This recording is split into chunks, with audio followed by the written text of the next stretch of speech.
Good morning, everyone. And basically, I overslept, so we're gonna be winging it today. So let's go ahead and take a look. All of this is gonna be really easy to me. First thing we have from WKMG News 6, and click Orlando.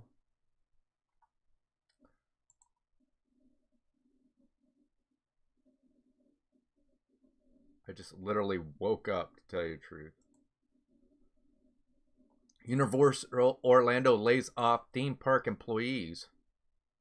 Park reopened earlier this month after coronavirus closure.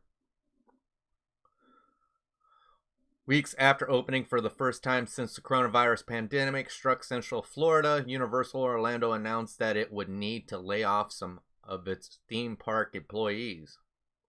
A statement provided by the company didn't give detail on how many staff members will lose their job or from which park they worked.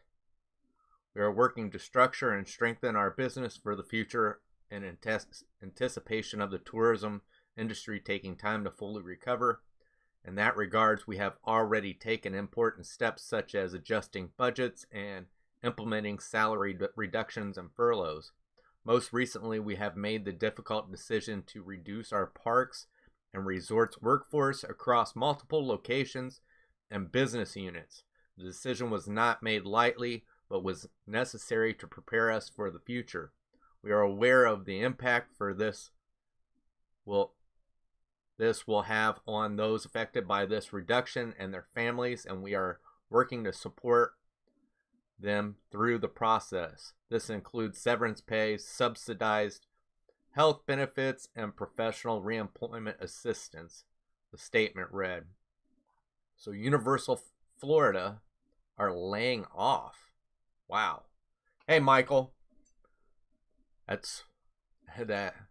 After just opening up and they're laying people off, they're saying that they have too many employees called back.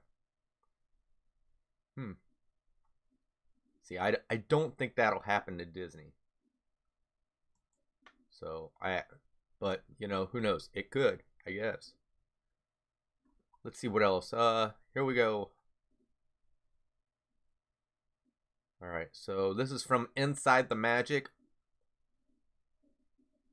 Like I said, I overslept and I just basically woke up. So if I don't look great, that's why. More Disney park passes to open up. Although May Disney Resort hotels guests had mixed experience when booking their Disney park pass yesterday when the reservation system opened up.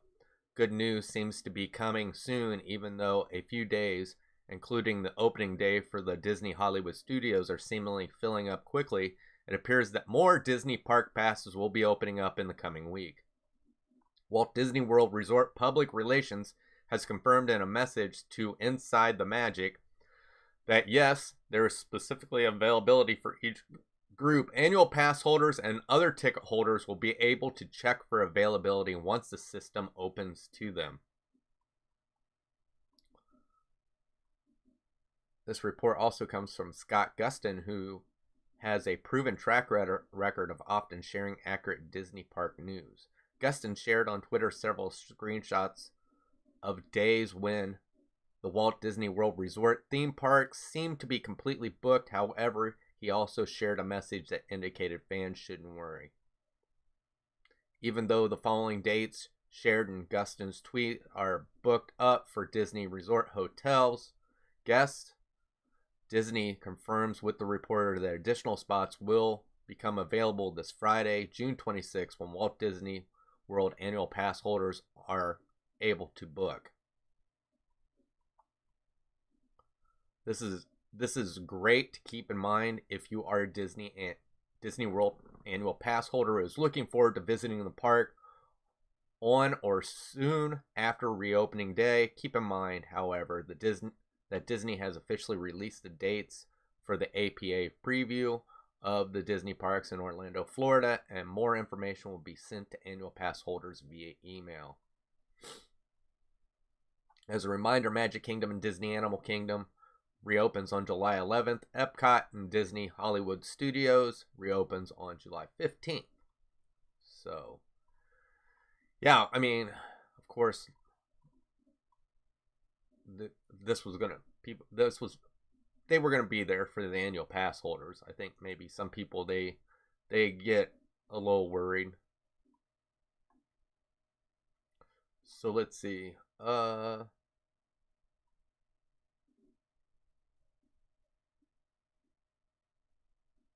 looking for some.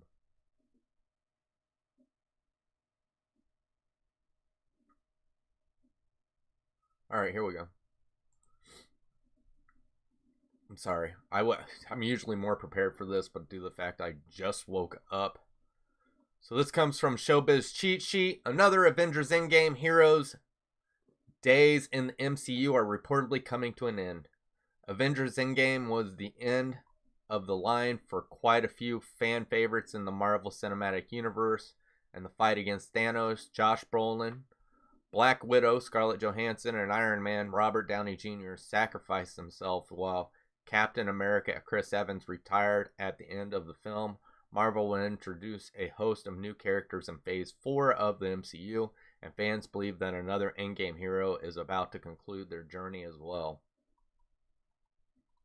Marvel is moving in a new direction in Phase 4 with so many of the original Avengers out after the events of Avengers Endgame. Fans are convinced that it is only a matter of time before Marvel gets rid of the rest of the team.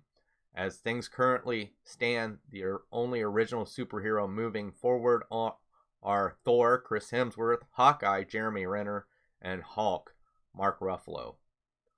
Thor has a fourth solo film, Thor: Love and Thunder, in the works, while Hawkeye is set to appear in the upcoming Disney Plus series Hawkeye.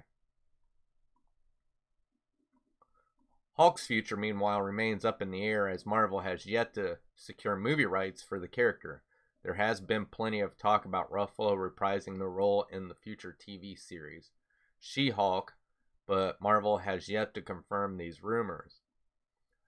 The studio is also introducing new characters in Black Widow, the Eternals, and Shang-Chi, and the Legend of the Ten Rings.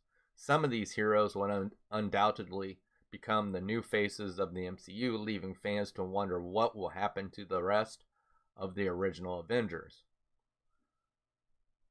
This Avengers Endgame hero will get the axe in Phase 4. The first movie in Phase 4 of the MCU is Black Widow.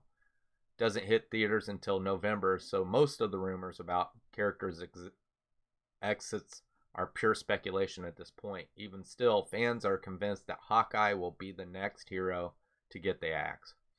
According to Epic Steam, fans have theorized that Hawkeye will pass the torch to his daughter Kate Bishop in the upcoming show.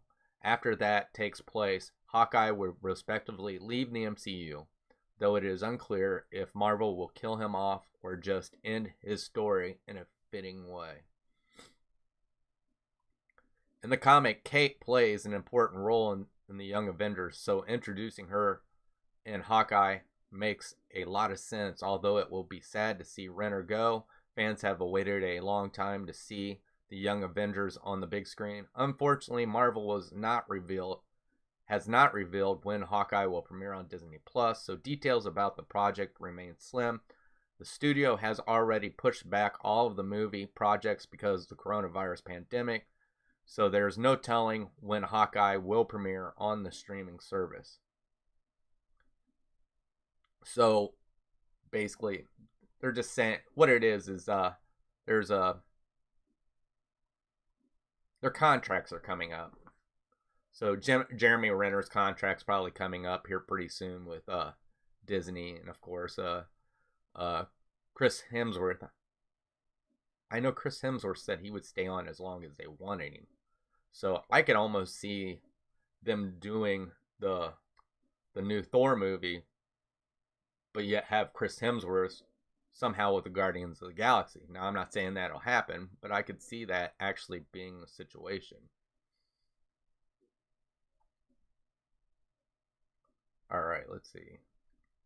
Let's do some video game news.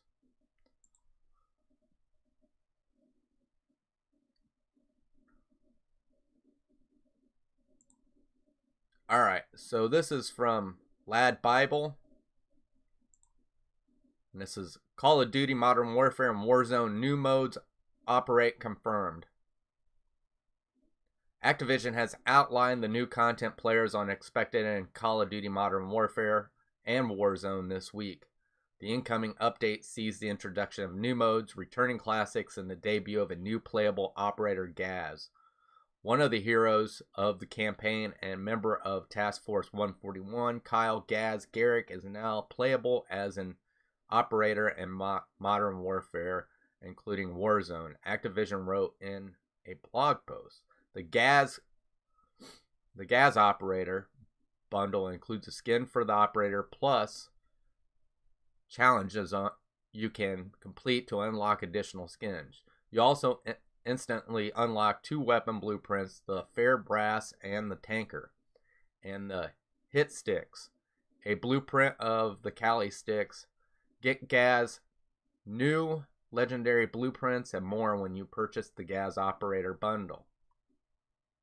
Modern Warfare will also be getting the All or Nothing playlist. Activision described it as a free-for-all mode where players are outfitted with only the barest of armament to take down their opponents. You'll start each round with a throwing knife, empty handgun, and minimal perks. Your ultimate goal is to get enough kills for the win while scavenging for supplies and doing what you can to survive. Sounds intense. I'm fully here for it. That actually sounds like an old game mode. I cannot remember what it used to be called. Modern Warfare players can also sink their teeth into Chaos 10v10, one for those who prefer a more intimate experience. This is a playlist mosh pit with traditional 6v6 maps, and the players count turns up to 10 on each side. You'll have more teammates and more enemies, so keep the communication up and watch your back. Activision warns this should go down well with those currently missing the close quarters mayhem of shipment 24/7. Finally, Modern Warfare will also be introducing Face Off. This playlist meshes the strategic 3v3 side of gunfight to the fun and frenetic nature of traditional multiplayer mode. According to Activision, play modes like Domination, Kill Confirm, Grind, and more on a variety of gunfight modes in the playlist. Things are slightly more quiet on the Warzone front this week, sadly. Standard quads will be returning to the game after a brief hiatus, which means the modes in the Battle Royale this week are solos, duos, and trios, and quads. You can also play through Plunder Blood Money, quads, or the 50 versus 50 Warzone Rumble. That's all for this week, but Activision and Infinity Ward have teased that what to expect in the mid-season update. If you've been hoping for a patch that balances some of the newer weapons, you're in luck. So, that's great. I've played the Warzone Rumble, and truthfully, it's all right, but I think I would prefer them to take that down and add more to the Battle Royale or to Blood Money. So, but yeah, I can do with it or I can do without it. Let's see. Here we go. This comes to us from ITM. Fans react to the new Cinderella paint job. Let's see what happens. During the park closure at Walt Disney World, the team at the Magic Kingdom have been hard at work in bringing the new vision for Cinderella Castle to life in time for 50th anniversary New Year's. Though the concept art pictured below I showed it yesterday, showcased a new era for the park with the Cinderella Castle makeover. Many fans have taken to Twitter to convey that the new style has taken things a bit too far. We've also included a new opinion from fellow writers here at ITM.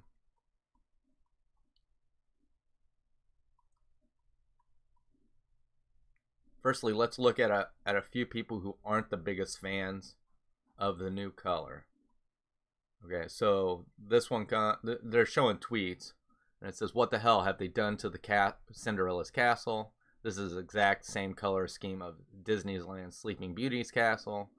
Aw, y'all, I am gagged at Cinderella's castle's a new look." So Cinderella's castle looks sunburnt.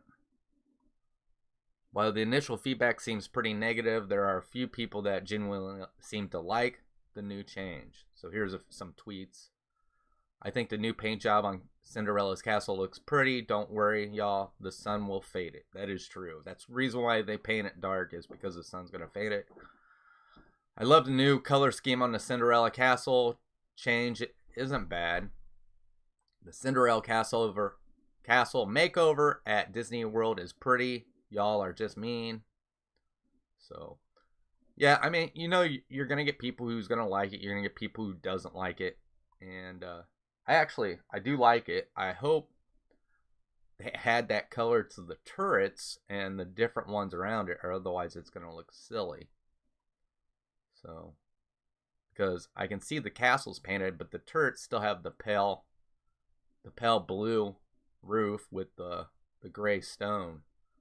So, but I think it makes the castle pop, especially with all the gold and everything. So let's see what we got next.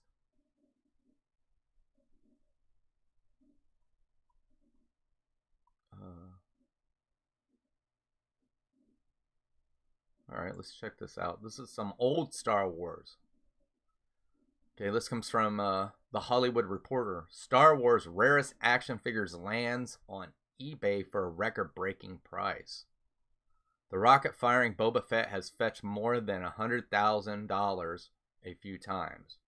What is considered to be the holy grail of Star Wars figures has landed on eBay with a price that is out of this world. A certified rocket-firing Boba Fett prototype is currently in the auction site for $225,000. Should the figure be snapped up, it will be a new record.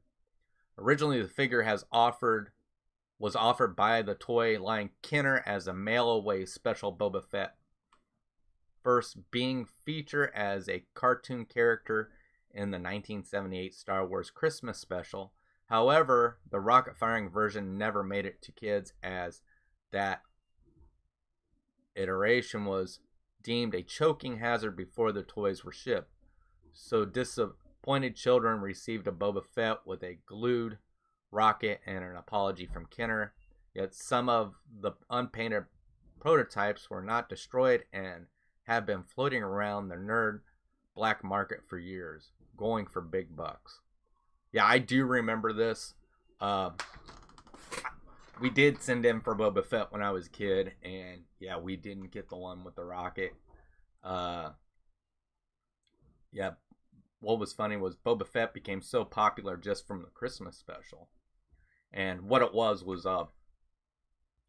you would buy so many characters, and on the back of their box there was like a proof of purchase, and you cut your proof of purchase out and you'd send it off, and then Kenner would send you the figure. And I believe they did this more than just with Boba Fett. I think Boba Fett was the main one, may have been the first one, but I think they did it a few times with some other stuff.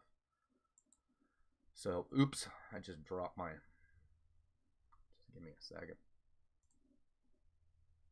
I just dropped my news.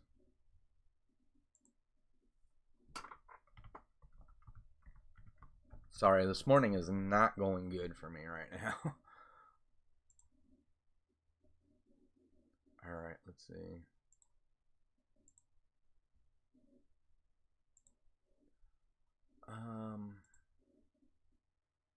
But yeah, so yeah, that was how they did a lot of stuff. So, all right, let's move on to something else. Here we go. We got some stuff on pin trading. This comes from WDW News Today. And this is on updating pin trading procedures during COVID-19 pandemic at Walt Disney World Resorts. All right. With the reopening of Walt Disney World resorts coming, many changes to the regular procedures include pin trading. We learned early this month that cast members will no longer have pin trading lanyards, but pin boards will be still in select locations. Despite that announcement, no pin boards were at Disney Pin Traders when it reopened. We finally spotted a board to trade with at Disney's Beach Club Resort. We spoke with the cast member at the beach club to confirm the new trade procedures. The board will remain behind the counter and you can ask to see it. As is usual on most pin boards, the cast member will then show the board behind their plexiglass window. If there's a pin you want to trade for, tell the cast member which pin you want through the plexiglass. They will put the pin you choose on the counter for you to grab, and you will keep your pin back. The pin you then give to the cast member will go into a bucket to be sanitized later. You can see the bucket labeled used pins. Next to the board, guests are limited to 2 pins per board as usual. While Beach Club is the only pin trading spot we've found so far, we can assume that this procedure will be the same across all resorts and theme parks. We're happy to be back to pin trading and hoping to see more boards around the rest of the resort as things continue to reopen. So I'm not a pin trader, but I obviously have a lot of friends who are pin traders, and that's some good news for them to hear that. Oh, hey, Candy Mom, I didn't see you come in. Thanks for coming in. Don't worry, Candy Mom, I was late too, so. So, all right, here's some more Marvel. And this comes from Screen Rants.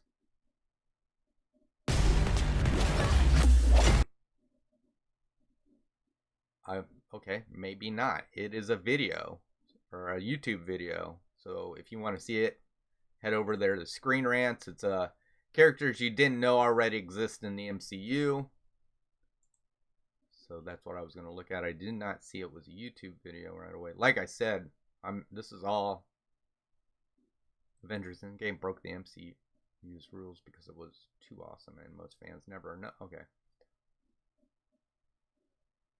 Okay, here we go. This is some Star Wars news. I don't know if any of you have ever seen Star Wars Rebels, but this comes from Screen Rants itself. Star Wars, what happened to Rebels Hera after Return of the Jedi? Star Wars Rebels Hera Cinderella has an important story after the fall of the second Death Star and Return of the Jedi. Here's everything to know. After being created for Star Wars Rebels in 2014, Hera Cinderella has gone on to become a small but important character in the overall Star Wars canon, popping up in several novels and comic books. But what about her appearance after Return of the Jedi?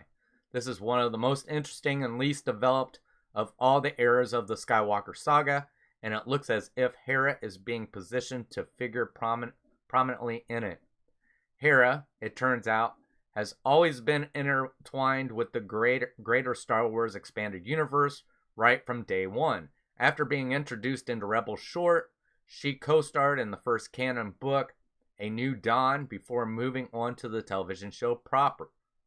And though her appearance in the mythology were mostly constrained during Rebels' 4-year run, she's since found her way into a handful of other stories, most especially the Star Wars and Dr. Aphra monthly comic book series that takes place through the original trilogy. Which leads to post-Return of the Jedi arc. Thanks to the 4-minute or so epilogue in the Rebels series finale, and to the smattering of Forces of Destiny YouTube minisode, it's known that General Hera Cinderella piloted her trusty Corellian fighter, the Ghost, in the Battle of Endor, helping to defeat the second Death Star. Also present aboard her trusty ship were Captain Rex, the Clone Wars veterans, and the indefatigable droid Chopper. Immediately after, she helped distribute food rations and supplies to the wanting Ewok populace and to defend them from a holdover Imperial garrison on the other side of the moon that was hell-bent on revenge. Han Solo, along with Poe Dameron's parents, would end up leading the push to raise this last Endor base, as seen in a comic books miniseries, Shattered Empire. Wow. But it's in the months after the Rebels Alliance victory, as it quickly transitions itself from a ragtag fighting force to the New Republic government, that Hera begins to shine, as seen in the still releasing Alphabet Squadron trilogy of novels. The general is given both her own battle group and her own flagship, the Lodestar, which is a hand-me-down Acclamator class battleship, the pre-Star Wars destroyer that were originally seen in Attack of the Clones. From here, she oversees Hail, Meteor, Vanguard, and even Alphabet Squadrons, along with a smattering of support vessels, as they go from system to system in that galaxy far, far away to try and put down whatever remaining Imperial remnants there are. Along the way, she learns of the continued existence of the deadly 204th Imperial Fighting Wing, better known as Shadow Wing, and partnering with New Republic intelligence to try and eliminate one of the Empire's biggest threats once and for all, and become a target for assassination by the ace pilots for her troubles. So, Hera Syndulla, she's a character in Star Wars Rebels. She's obviously becoming something bigger in the saga. So, I'm hoping she might pop up in the Mandalorian. All right, let's see.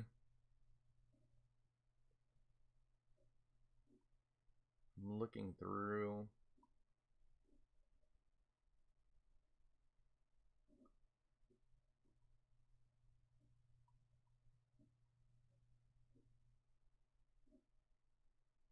Huh. So let's see, we already did that. What else have we got? All right, so here's some more Walt Disney news. This comes from WDW News Today. And they got a picture of a place I want to go back to eat. I want to go back to eat at the Skipper Cantina. Major restaurant menu cut strikes across Walt Disney World resorts ahead of theme park reopening. We already saw menu cuts at multiple Disney resorts as they began to reopen this week. We now have a list of theme park restaurants that will have major changes when the park reopens next month. Some favorite menu items have been removed, including the highly popular Shiriki noodle salad and the Sishu Mai at the Skipper Canteen, and all you care to enjoy milkshakes at the Plaza Restaurant. You can see the full list of current menu cuts, along with some price changes below. So let's take a look. The Brown Derby. So the Brown Derby has removed from the lunch and dinner menu. There's some of the stuff I'm not going to be able to say. Is it Ciopini? It's Cioppino. I'm pretty sure it's Italian. Faroe Island salmon, artisan cheese, and charcuterie board, espresso cheesecake, pan-seared sea scallops and roasted pork belly, pan-seared fish of the day, Bell and Evans chicken breast. So I've never ate at the Brown Derby, so I wouldn't even know that. So here's some stuff that's been removed. Wow. Tony's Town Square Restaurant, removed from lunch and dinner menus. This is the big one. Spaghetti and meatballs. How could you do that? Raspberry sorbet, a no sugar added dessert. Ravioli, garlic knots, garlic parmesan wings, celery and carrot sticks, ravioli with grilled shrimp, seasonal cheesecake, broccoli, spinach dip, ravioli and grilled chicken, celery and carrot sticks, chocolate hazelnut cake, today's sustainable fish, garden salad with ranch dressing. Yeah. Grilled pork chops, sauteed shrimp with whole wheat spaghetti, Italian trio, spaghetti and mushroom meatballs. Wow. Is the place even still considered an Italian place after you've taken all that away? I mean, wow. That is a lot. I guess I didn't see lasagna. I ate at Tony's, but every time I eat at Tony's, I get the steak. But I don't know if lasagna is something they serve there. But I mean, if it is, at least that's something that's still there. But I did see that what my wife likes to get there, the mussels, wasn't on there. So, but yeah, that doesn't leave Tony's for me to thank very much. All right, let's see. So the Plaza Restaurant, I've never ate there, but I would like to. Removed from the breakfast menu, steak and eggs, oatmeal, lobster fried green tomato eggs Benedict, the Plaza Mimosa, Canella Bellini sparkling peach cocktail. Removed from lunch and dinner menu, grilled cheese sandwich, all you care to enjoy, milkshakes, lobster cob salad, herb marinated steak, seasonal specialty cake, baby carrots, lobster fried green tomatoes. Oh yeah. Butterscotch bread pudding with vanilla ice cream, carrots with ranch dressing, brisket, macaroni and cheese. Was that on there, Candy Mom? Let's see. I don't remember reading the Parmesan. Did I read Parmesan chicken? Or chicken Parmesan?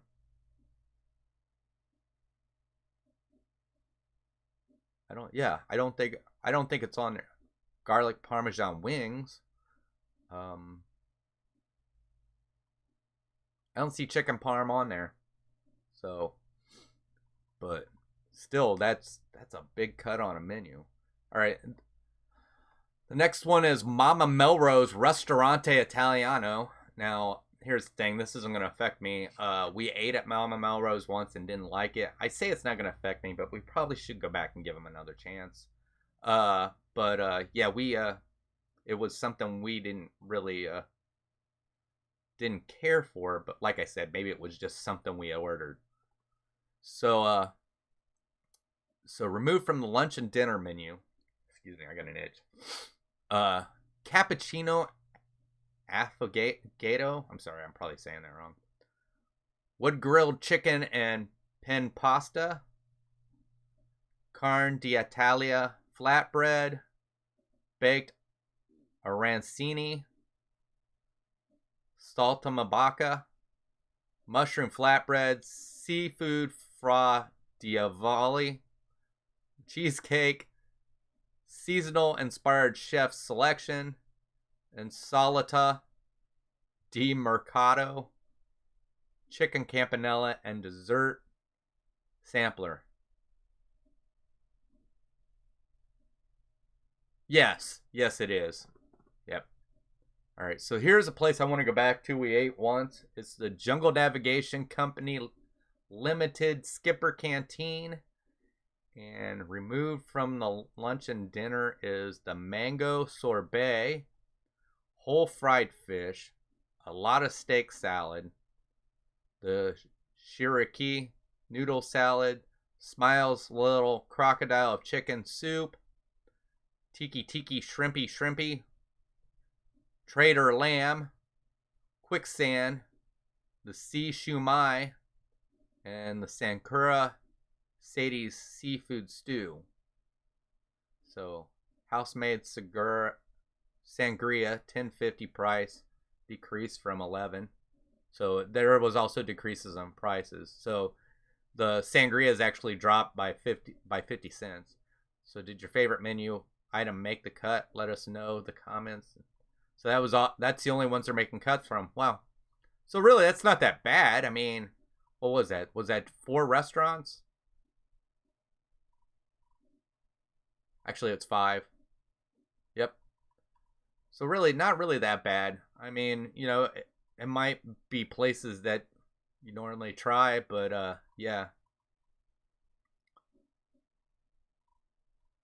But sounds like I wish they'd give a reason why they were cutting them, but unfortunately they didn't. All right. So here's some more Walt Disney World news. Also, once again, comes from WDW News Today. The piano lady, Carol Stein, returning the UK pavilion for the reopening of Epcot. Although it has been confirmed that Epcot will be reopening to guests on July 15th, many details about the park operations have yet to be revealed, particularly around World Showcase. Which place was that, Candy Mom? Oh, Mama Melrose? Yeah. Yeah, we didn't enjoy it, but like I said, it might have been something we got. We might have to go back because, I mean, I hear other people say they like it, and I might just have to get something different. So, yeah, but I've also heard that they've changed management. So maybe it's different. Okay, let's see. One aspect which we are glad to hear of comes from Carol Stein, fondly known as the piano lady, who infamously and famously plays in the Rose and Crown pub and the UK pavilion. Over on the Facebook page, Miss Stein has excited guests by sharing that she will be returning to perform in the park back when the park opens. This is a great news to hear, as it confirms that live entertainment will still be present in the park, while many other entertainment offerings, such as the fireworks spectacular, have been suspended. In her post, Miss Stein has interestingly stated that she will not be playing at the Rose and Crown when she returns. Instead, the piano performance can be found under the gazebo deeper into the pavilion within the beautiful English gardens. Although both the Rose and Crown pub and dining rooms have been confirmed as reopening on July 15th, the decision to move the piano is presumably due to the increase in social distancing measures within the park. As part of this, restaurants will be operating on limited capacity and must be reconfigured to allow for 6 feet distance between tables. The brilliant news is that these now outdoor performances will mean that all guests can enjoy Miss Stein's music regardless of whether or not they are dining at the Rose and Crown. Better still, what better place to enjoy a dish from the Epcot International Food and Wine Festival than at the English Garden while listening to some great music. So that's pretty awesome, actually, to see that. Oh yeah, I can't remember when it was that we were at Mama Melrose. It'd been a while back. I thought they had good service and everything like that. It was just something about the food. Or I think the kids liked it. I'm not for sure. But because the girls were still young, so that tells you how long ago it was. But what I had, I didn't really like for it. And Margie, she didn't really like what she had. And we didn't have the same thing. We had something different. So like I said, we might have to go back and try it again. And let's see. We're looking for more stuff.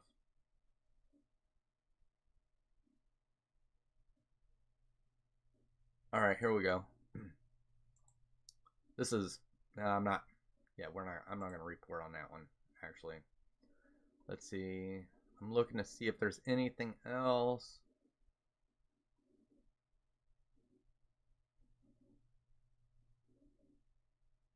Okay, here we go. So this has to do with Disney Plus, and it's about Hamilton coming to Disney Plus. Disney Plus censored Hamilton, and Lin-Manuel Miranda is cool with it. So the movie will be rated PG-13 due to language and some suggestive materials. Hamilton creator Lin-Manuel Miranda has explained why he allowed the upcoming movie musical to be censored on Disney Plus. Taken to Twitter on Monday, Miranda confirmed that the lyrics of 2 explicit songs have minor alterations in the filmed version of the original Broadway production, which arrives on Disney streaming platform July 3rd. I've been wanting to see this. This is something I've been wanting to see. I wanted to see Hamilton. Miranda was responding to a fan who questioned why the movie had received a PG-13 rating rather than an R rating from the Motion Picture Association of America, and asked whether an iconic line had been cut or changed for the movie to reach this categorization. In his reply, Miranda revealed that Yorktown, the 20th song of Act 1, and Washington, On Your Side, the 8th song of Act 2, had been edited for mature language. You're getting the whole show, every note and scene, and a 1-minute cut down clock during intermission.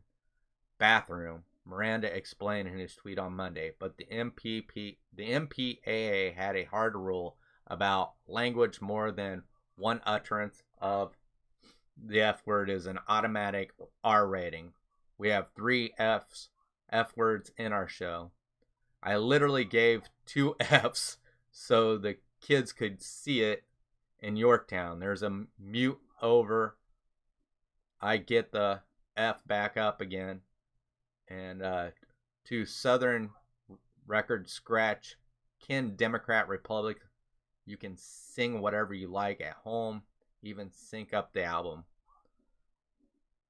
For those somehow unfamiliar with the widely successful musical, Hamilton is a dramatization of the life of founding father and Treasury Secretary Alexander Hamilton, tracing his story from his arrival in New York City at the dawn of the Revolutionary War through to his ill-fated duel with rival Aaron Burr in 1804. The musical features a unique combination of hip-hop, R&B, soul, and show tunes to help examine Hamilton's story through a modern lens. So I've been wanting to see this, and I knew I've never been to New York, and I was hoping maybe maybe it did travel around, and I just didn't know it, but I'm just happy to see that it's coming to Disney Plus where I can actually see it, and I'm pretty excited about that. So I'm gonna have to look for it on July 3rd. Let's see, what else do we have?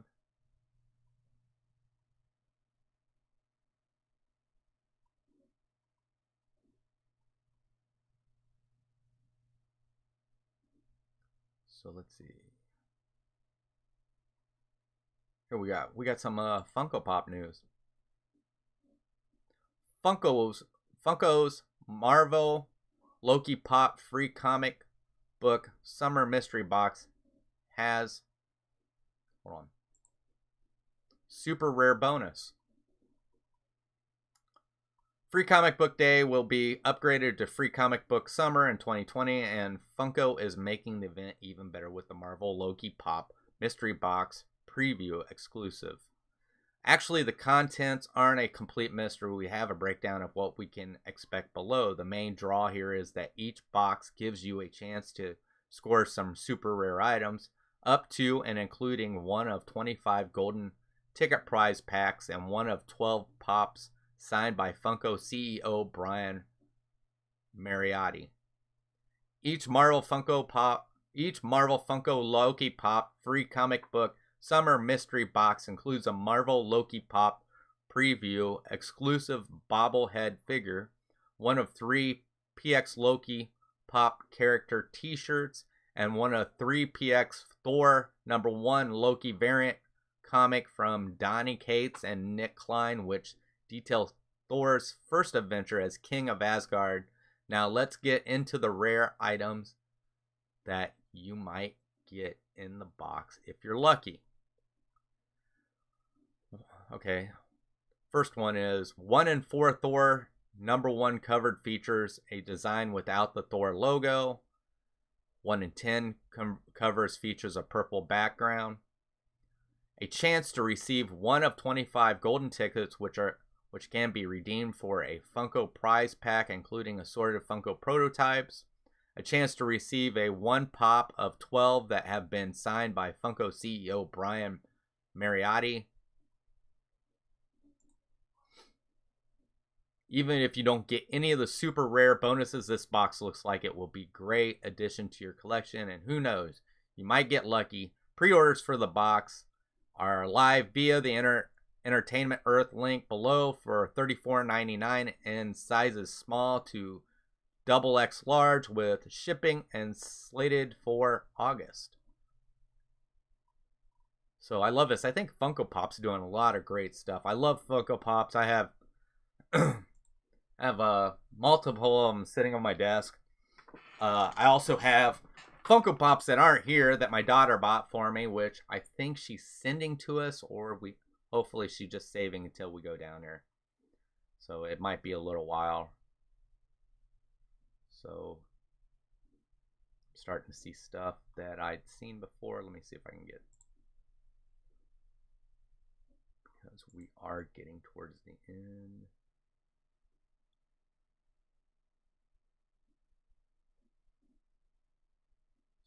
So, let's take a look at this. This also comes from WDW News Today. Some Walt Disney World cast members voiced displeasure with conditions of returning to work. I think I read this yesterday. Yes, this is on. This is on. If you weren't with me yesterday, yeah. Yeah, you're gonna have to ask the wife on that one.